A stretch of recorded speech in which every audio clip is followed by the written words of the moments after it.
Hello and welcome to another TGIF episode of the Aunty Pharmacist podcast. Wow, this is episode 10, guys. 10. So we've been at this for how many weeks now? 5 weeks. Thank you for your support so far. So the title of today's episode is what I call the God forbid syndrome. You are wondering what I mean by that, right? Well, let's get right into it. So, I coined it the God forbid syndrome because there are some groups of people that once you tell them what you're suspecting based on their symptoms, the first thing that comes out of their mouth is God forbid, oh, it's not my portion. But it doesn't stop there. By all means, you can say God forbid, but what do you do after that? Some just say God forbid, they reject it, and that's it. They do nothing, they just go home, believing that their simple God forbid has, cancelled everything they heard. I want to let you know that healthcare professionals are not prophets of doom. We are not your enemies. Because some people have neglected their health, and their excuse is that doctors never have any good news to share. When you go to hospitals, they will surely find something. That is what they always say. So, I better stay at home. Oh. It's better I should not know. You don't know that you are hurting yourself by doing these things. Some people come to the pharmacy and based on their symptoms, you tell them what you are suspecting and that they should do some further tests to confirm. Next thing you hear is, God forbid, and they go home without doing the needful. It is when the situation gets worse that they now face reality. Don't get me wrong, I'm not saying it's bad to be a believer or to have faith in God. Oh. God forbid I say that. You see what I did there, right? Well, pun intended. Let's get back to business. I'm a Christian myself and I believe in supernatural healing. But do your best and leave the rest for God. It is God that gave us this knowledge to treat these illnesses and even created a lot of things we use in making these medications. So, support your faith with work is all I'm saying. Do what you can and leave what you can't for God. Don't run away from hospitals. Listen to your healthcare providers and do what you ought to do. You see, the irony of the matter is that these kinds of people that say God forbid and reject diagnosis and all of that, they are the ones that end up self-medicating. They combine so many things together that even end up hurting them more instead of them to have listened to advice from their doctors or pharmacists or nurses. For example, a person whose blood glucose level indicates hyperglycemia and is advised on lifestyle modification on first visit to the clinic or pharmacy and was told to come back to check in order to determine if they will require medications. This kind of person should not say God forbid and refuse to do anything about it. It will shock him or her when complications set in and they have to be amputated due to uncontrolled diabetes, or maybe they lose their sight or have, end organ damage. Take responsibility for your health. Do the right thing. Don't wait till situations have gotten worse before you now accept. I get that it may be difficult to accept some diagnoses. Some patients, have this denial phase. It's okay, but please do not let it linger. Do not just say God forbid and go and sit down at home. I keep saying it again and again. I've had cases of people clearly showing signs of asthma, and you tell them only for them to say, God forbid. Like I've said earlier, denial is a face of grief or of any shocking information or revelation. But there's acceptance after a while, isn't there? Now, when it comes to your health, you should not take chances. In your own interest, the transition from denial to acceptance must not be too long. You have to take heart and face it. Well, you may see this as tough love for right, and that is exactly what it is. You might be saying, well, it's because you're not in their shoes, but it's not like that. You just have to face this thing.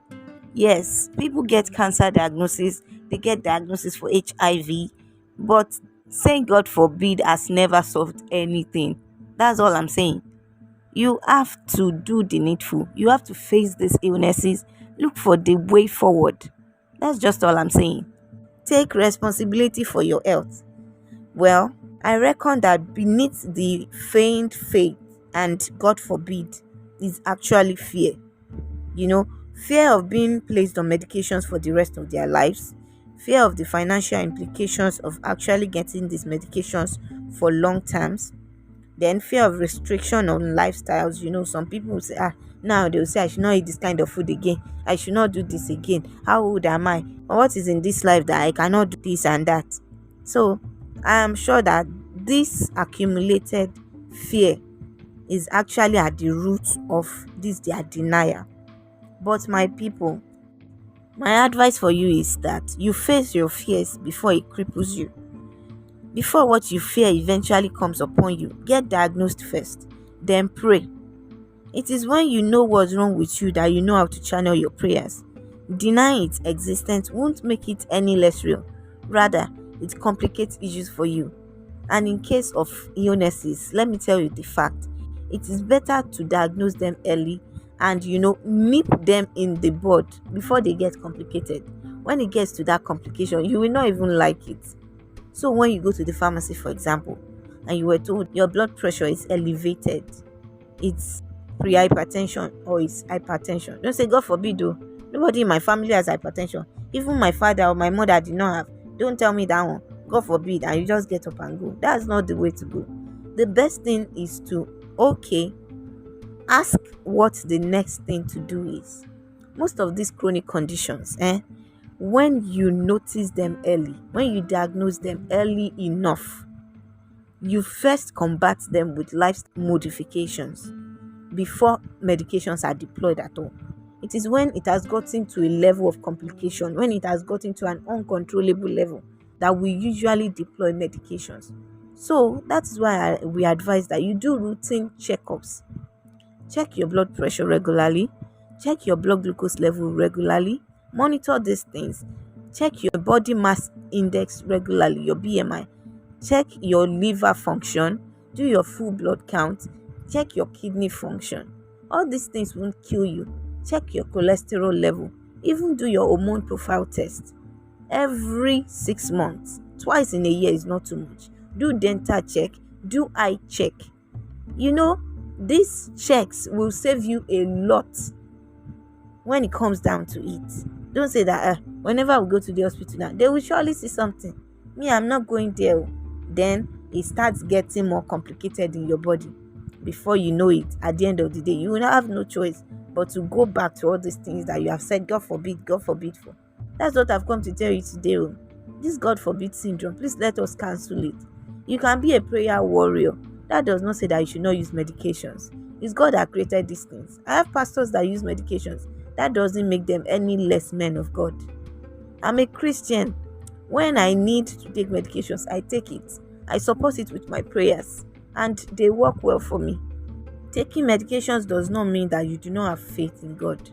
And denying and saying God forbid does not cancel the existence of the illness.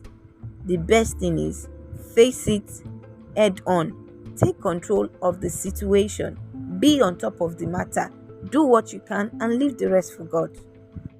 This reminds me of a situation a while back in which a patient actually came to the pharmacy, making different complaints. And from their subjective data that I got, that is the complaints they made from their symptoms, I suspected peptic ulcer.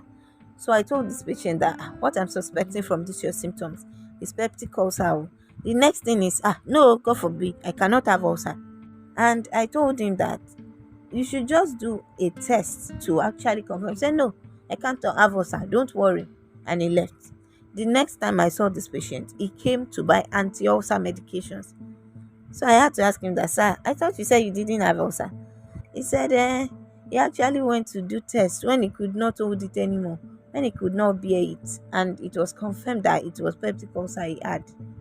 Imagine. So what was the essence of the whole fronting, God forbid, and all of that?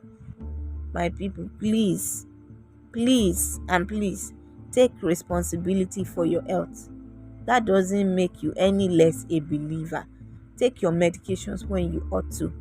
And pray. Join everything together and you will be fine. Don't deny illnesses or diagnoses and go and sit at home without doing the needful and expect that you'll just be fine like that. By all means, say God forbid. Reject the diagnosis, but do what you are supposed to do. Do you get? That's my own advice for you today. And that's what I have to tell you on today's episode of the Aunty Pharmacist podcast. Do well to follow us on social media on IG at Aunty Pharmacist Podcast and on X at Farm Podcaster. We would really like to have you on board. Also, please do like, share, follow, and subscribe to this podcast. The more you share, the more people this podcast gets to, and the more visibility we get. Thank you so much for your support so far. We look forward to having more of it.